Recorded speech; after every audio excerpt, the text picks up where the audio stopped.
In this video, I'm going to be ranking all 22 RobTop Geometry S levels from easiest to hardest.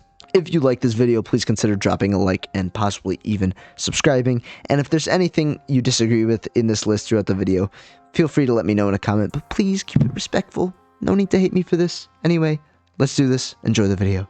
Number 22, Back on Track. Starting off this list with the easiest level of all the Geometry Dash levels, in my opinion, is Back on Track. This level introduces the bounce pad, which is a very basic mechanic to understand for new players, and it also has the easiest gameplay of all the levels, in my opinion. I feel like the bounce pad only makes it easier than Stereo Madness, especially in the cube gameplay, of course. Both its cube and ship gameplay are easier than the level before it.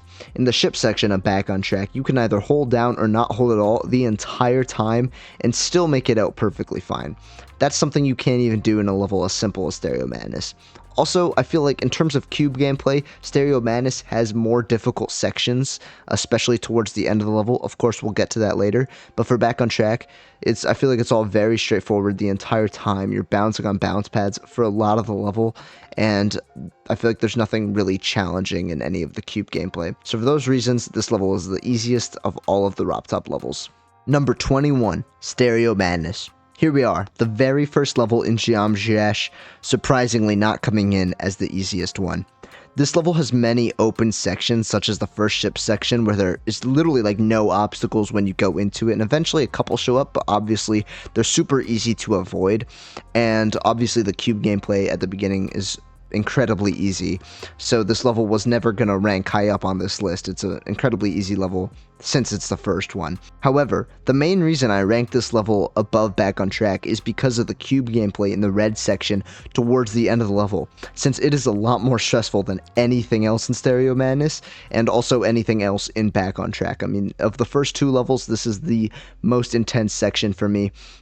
There's a lot of choke points. There are 2 triple spike jumps, which is pretty insane for the first level, I'm not gonna lie, and honestly, if a player is messing up, it's gonna be in this part of the level. It is scary.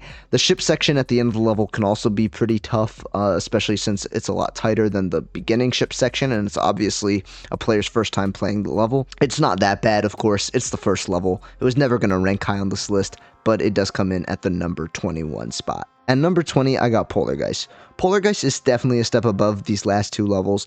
It introduces orbs for the first time and even sprinkles some fake orbs throughout the level, which not only introduces you to the mechanic, but also teaches you that you need to do some thinking when you play Geometry Dash. Also, the ship gameplay in this level is slightly harder than the last 2. There's random blocks showing up on screen that you have to avoid, and sure, it's still very open and obviously not that hard. It's the 3rd level, but it requires more thinking and a faster reaction time, to be honest, than the last 2 levels, which had more open space inside their ship sections. Overall, this level is obviously not difficult, but it requires more thinking and some faster reactions from the player than the previous 2, and basically just introduces players to the fact that you need to think while playing this game. It's not everything that you click is going to help you, or hitting the wrong orb can kill you, for example. Number 19, Base After Base.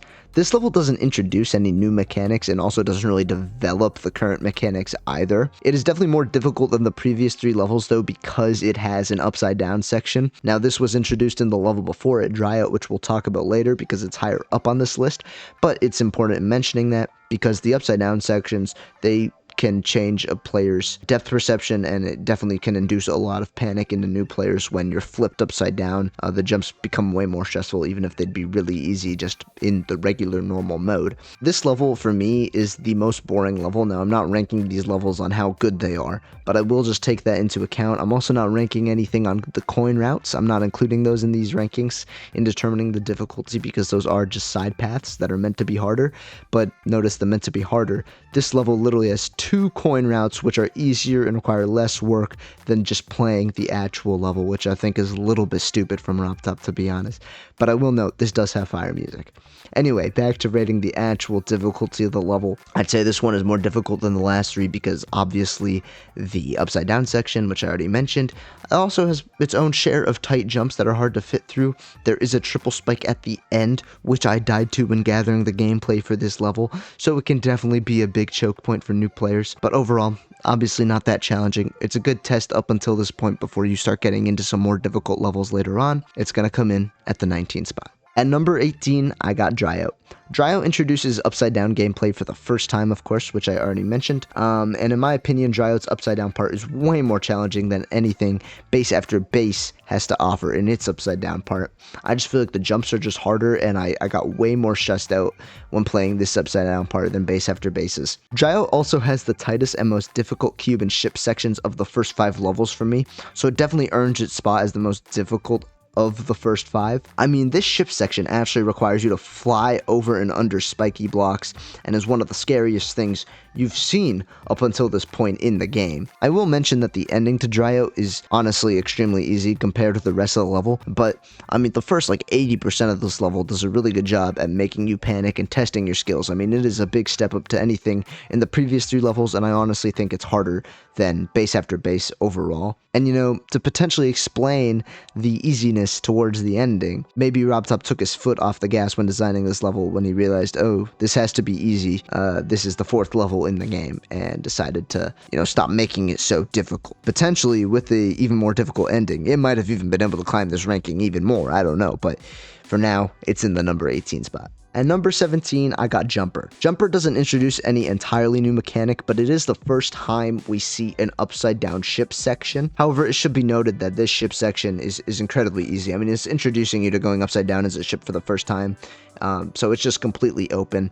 I mean, and then the second time you're upside down as a ship, there's a couple walls that you gotta dodge. But overall, it's super easy, gets you introduced to the mechanic for the first time, and allows you to adjust. This level also includes decently tight cube gameplay, but I feel like it's really easy to read, so it really shouldn't offer that much of a challenge for players. I will note that of the first 6 levels, this is the first level to have multiple upside down sections, which can definitely cause a lot of stress for players. But when I say that, I mean upside down cube sections, which again are harder to read than just basic cube sections. So it definitely earns its spot up here over the other 5. Overall, though, this level isn't bad by any means. I feel like it's very sight readable, especially the non-upside down sections, which only account for a little bit of the level. And if you can grasp the upside down ship and upside down cube sections pretty easily, you're not going to have a rough time with this level whatsoever.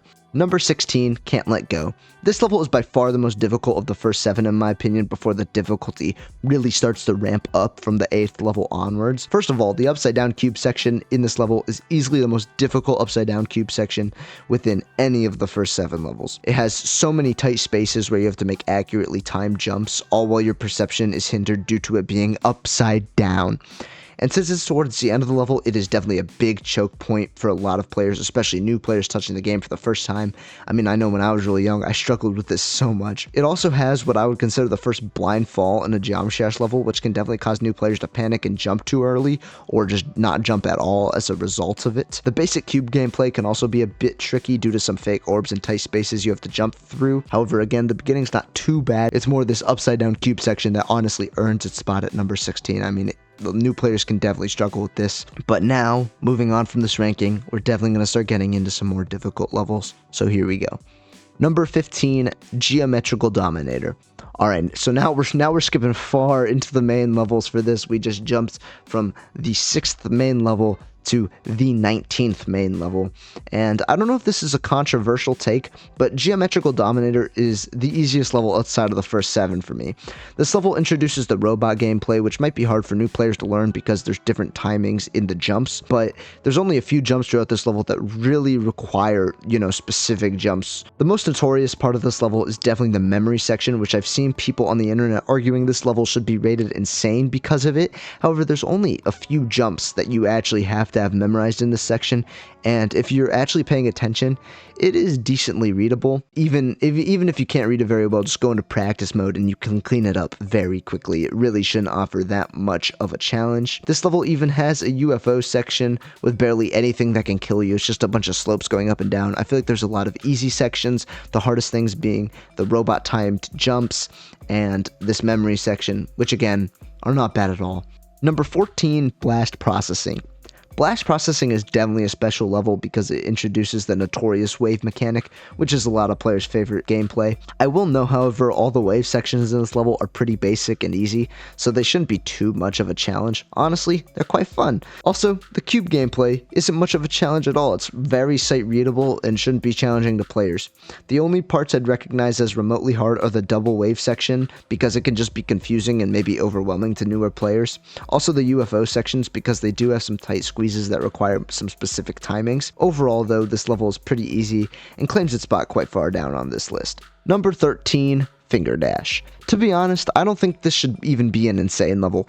It introduces the spider mechanic, but none of the spider sections are that hard, especially because the game speed is quite slow, so it's easy to react fast enough. The most notorious section on this level is probably the mini wave, but even then, I didn't find it difficult playing back this level. Literally my first attempt playing back this level, I beat it in one try, and also got the third coin where you have to collect all the mini coins in the mini wave section, so I really didn't think it was that hard. I mean, you're going slow enough in the mini wave section. The decoration is a lot better compared to all of the levels in the game before it, mainly because it is the second most recent level. And there's even times in this level where I feel like the decoration makes it seem harder than it is. For example, the plane section with the Mario looking fireball sticks. It appears a lot tighter than it is, but it's actually very clear where to go, and it's not as easy as you think it would be to die here. I mean, it's really simple and pretty straightforward to make it out easily. This level does have some fire music though, I will say, but in my opinion, it is the easiest insane rated level. Number 12, right after Finger Dash, we got Dash. What makes Dash harder than Finger Dash for me is the lack of predictability. When I first played this level, I found myself panicking and dying a lot solely due to the rapid changes of gameplay. It also introduces so many new things to the game that it can get very overwhelming at times,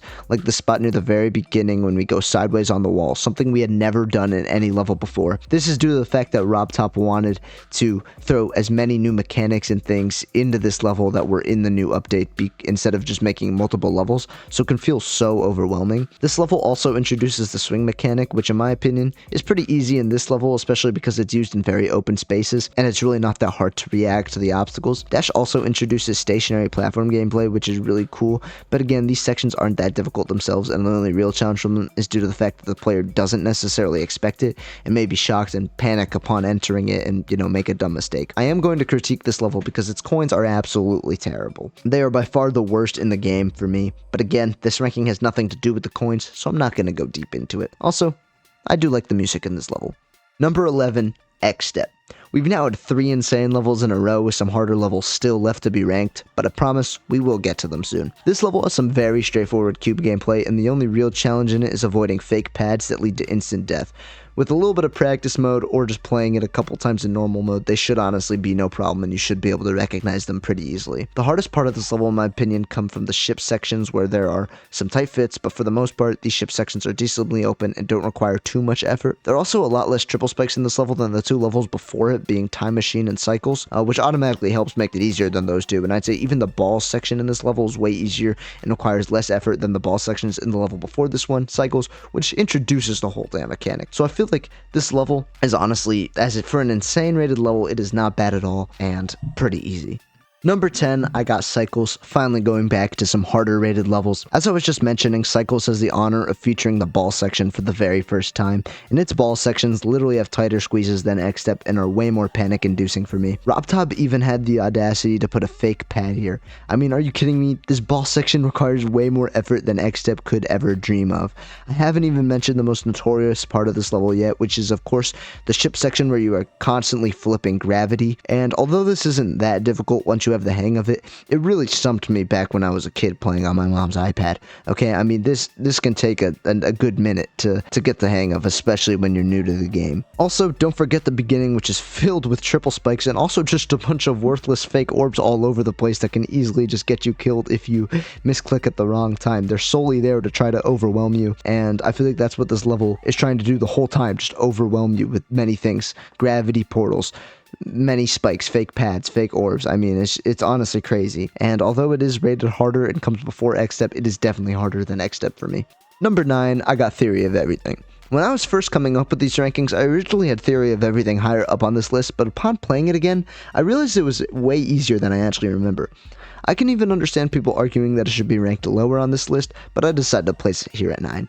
This level introduces the UFO mechanic, and for the most part, the UFO sections are pretty easy. Some of them require some accurate timings, but for the most part, it is just a lot of open space. The mini UFO part is probably one of the most challenging parts of this level because it does require some faster reactions and more specific timings, but for the most part, it's not bad. I will note this level has what I would consider the hardest coin in the game inside its mini ship section, but again, coins have no influence when it comes into this ranking, and the mini ship section as a whole is pretty easy. There's enough space to maneuver through the giant spiky blocks, but it might be one of the tighter and more difficult sections in this level, especially just because the mini ship physics can be kind of wonky sometimes. This level also has some difficult and type ship gameplay toward the beginning, but its cube gameplay throughout pretty much the entire thing is very straightforward, very sight readable.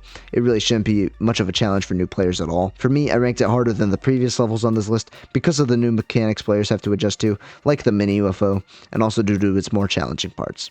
At number 8, I got Electroman Adventures. All Electroman Adventures really introduces are breakable blocks, but they're not really featured in the level other than in the very beginning, and they don't really influence it too much. The most challenging parts in this level are definitely the mini ship section at the beginning with pretty tight squeezes, as well as the mini cube sections in the middle of the level, just because the mini cube can be pretty hard to adjust to in terms of the physics, and it's all over the level. The sheer amount of it in this level definitely makes it more challenging for me. It also has plenty of easy moments like the mini UFO part and the regular sized cube gameplay, where you can basically catch your breath before going back into a new section that requires fast reactions. But overall, it's definitely a greater challenge in theory of everything, despite having a lesser star rating. Number 7, I got Time Machine. Some of you, if you're still here, were probably waiting for this level to eventually show up, and might even be a little bit shocked that it took so long for it to show up. Time Machine is the 8th level in the game, and I ranked it as the 7th hardest level. I know, but hear me out, alright? RobTop basically spam triple spikes all over this level. I mean, there's so many at the beginning, a lot in the middle. It kind of lessens out towards the end, but it's still all over the level. That makes it way harder than it already needs to be. I mean, there are so many at the beginning, and you will definitely find a lot more later on. Also, this level introduces a portal that switches the direction the cube moves in. Before we were moving left to right, it was pretty chill. Now all of a sudden we're moving from right to left. There's even an upside down section of that towards the end, and that is definitely a huge choke point in the level. Even though it's not that hard, you can just get so panicked out by that happening.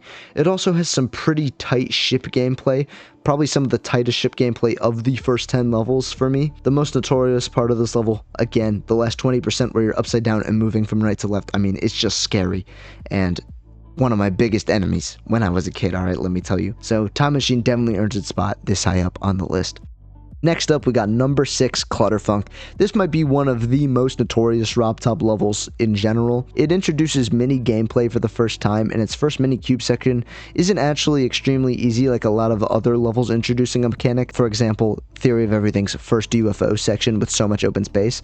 The mini cube section also isn't too hard at the same time, so it's a pretty good introduction, but it can definitely look threatening. I mean, there's some really tight jumps, and you're adjusting to new physics for the first time, so it definitely is a challenge. Leaving the mini cube section, it also has a ship section with pretty tight squeezes that is then followed by a mini ball and a mini ship section. None of these sections are insanely difficult by any means on their own, but they are all challenging and require attention, and the fact that there's not really a break between any of them definitely adds to the difficulty of this level. I've seen people say this level should even be a demon rating, which I heavily disagree with. I think it is perfectly rated as insane the way it is, especially since so many other insane rated levels are too easy for the rating in my opinion. But this level has challenging moments throughout the entire thing, some of which I didn't even mention, like the ship gameplay similar to Cycles where you're going through gravity portals. There's never a clear break for the player throughout the level again, and for those reasons, along with the fact that all the sections on their own in this level are pretty tough and require attention, it truly makes it an insane rated Geometry Dash level.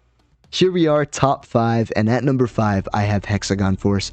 This was the guaranteed 5th spot for me because when I was creating this list, the amount of times I failed playing this level when I was trying to get a recording of me completing it in one attempt was absolutely absurd. This level introduces the dual portal for the first time and uses it quite a bit in some challenging ways. The cube and ball dual sections, both of which each side, the top and the bottom, are different paths, so they're not identical. You have to pay attention to both. It can be very overwhelming for new players who are encountering this for the first time, and honestly, it's still overwhelming for me today. I had to relearn this stuff. Even the dual ship gameplay can be difficult because you have to wait and line both ships up on the top and bottom before going for it, and it can just be overwhelming having to deal with both ships, even though you can just look at the one in normal gravity and pretty much be alright. This level also introduces slopes, which aren't that difficult to comprehend, but it could trick up some newer players possibly, especially the ship section towards the end with a lot of slopes. If you hit a slope, you're just going to go head first into like a spiky ball and be dead. So it does have its tricks. Overall, this level hones in and focuses on the dual portal gameplay, and it was definitely one of the most difficult mechanics for me, and honestly the level I struggled with the most when gathering the footage for this video, so it definitely earns its spot in the top 5. Number 4, Electrodynamics. Oh my lord, let me tell you, this level's pretty damn tough. This is the only level in the game where I feel like it gets harder the deeper you are into it. I mean, the level just feels like it gets faster and faster as you play it, and honestly, there's a pretty cool feeling. What makes this level so hard are its ship sections. It is really fast and tight ship sections where you have to squeeze through it. I mean, it's zooming and you have to avoid spikes. I mean, they are definitely like demon-rated sections. In the first difficult ship part near the beginning, it feels like you're getting flashbang constantly while you have blocks around you that are disappearing, so you have to react pretty damn fast. It remains difficult directly after in a UFO section where you have to specifically time jumps through gravity portals and tight spaces. The mini part of the UFO is also incredibly tight and you need to be accurate in there. The worst is yet to come, however. Toward the end of the level, there are 2 ship sections separated by only a ball section where you're flying through the level at such a fast speed, you don't have enough time to react, to be honest, and you have to fit through such narrow spaces without going headfirst into a spike. I mean, it's like entering Nutty Putty Cave. The second ship part of these 2 is one of the hardest sections in a RobTop level for sure, and honestly should be demon rated. However, the level as a whole, I agree with it being insane, but it is the hardest insane level for me, and honestly, don't even get me started on the 4 spike jumps at the end that you have to react so damn quickly to. Number 3, I got Club Step. Here we are, finally at the demons. And honestly, Club Step is probably my favorite level of all the RobTop levels. Obviously, this level and the other 2 demons are gonna be high up on this list, but the sections that truly make this level a demon are the extremely tight ship sections sprinkled throughout the level. The first one is near the beginning and throws invisible spikes at you for the first time, which could very easily trick up newer players, and you're also flipping gravity, so it can be pretty overwhelming, especially if you're paying attention to the ship, you won't even see the invisible spike that's about to kill you. Multiple mini ship sections toward the end of the level also have very narrow pathways that include gravity portals in them, causing the player to have to adjust rapidly. The level also has a very tight mini UFO section that requires specific timings, and honestly, probably one of the hardest mini UFO sections in the entire game. And most of the cube gameplay is pretty easy, especially the first 20%. I mean, the first 20% can be like a harder rated level, you know what I mean? But it definitely takes the cake as a demon with its ship section sprinkled throughout the level, especially the mini ship section where you have to go in between some extremely tight spots. I mean, it definitely is the first true demon a player is going to play when playing some RobTop levels, and for those reasons, it earns the spot at number 3. Number 2, I got the sequel to Theory of Everything 2. The penultimate hardest level, and yes, I did go in order of the demons that you play through them, in the order of the RobTop levels, but I'll explain. The first half of the level is pretty easy with only a few tight squeezes surrounded by some invisible obstacles, which can be a bit tough, and they were for me to be honest, but for the most part, it's some easy cube and ball gameplay. What makes this level so difficult are the choke points towards the end of the level. After a couple fairly easy wave sections, there's an extremely tight mini ship part that needs to be timed perfectly, and what makes it even worse is the obstacles around you are completely invisible for the most part. After that, it is a nice calm cube section before going into another extremely tight and awkward ship part, and although it's so short, it killed me so many times getting the footage for this. The ending also includes a tight mini UFO part that requires specific timings, and right before you can relax, you have to do a mini wave section, which is introduced for the first time in this level right at the end. I mean, how could this be more difficult? Introduce brand new physics to an already established mechanic in the previous level at the very end of a demon, with many choke points throughout before it. I will say I glossed over the first half of this level saying it's mostly easy. You have to learn some timings. There are some awkward UFO parts in here, but again, if you work on it, especially since it's at the beginning, it really shouldn't be that bad. There's also many bits throughout this level that are very hard to sight read. I couldn't imagine doing this without some practice mode. I feel like it would be just complete hell. For those reasons, it's harder than Club Step for me. Number 1, the hardest level in Geometry Dash among the RobTop levels anyway. Of course, deadlocked. It was always going to be number 1, let's be real. This is the 3rd demon in the game, and it utilizes the most mechanics of the 3, and overall has many tight sections. Deadlocked is pretty known for its fast and tight wave sections, which I definitely struggled with the most back in the day when I was playing this level for the first time.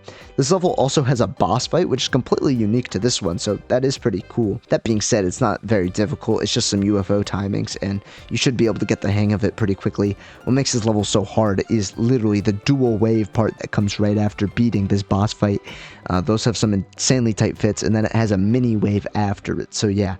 It's pretty tough. Also, this level is surely the least sight-readable level in Geometry Dash for me. There's a lot of moving blocks. There's ship sections where there's massive moving spiky blocks all over your screen. You have to have that memorized. You can't go into that and just read that, and it's pretty tight. The dual and mini wave parts, respectively, are some of the hardest sections in any Geometry Dash level due to the speed at which you're going through them, and it can just be incredibly overwhelming.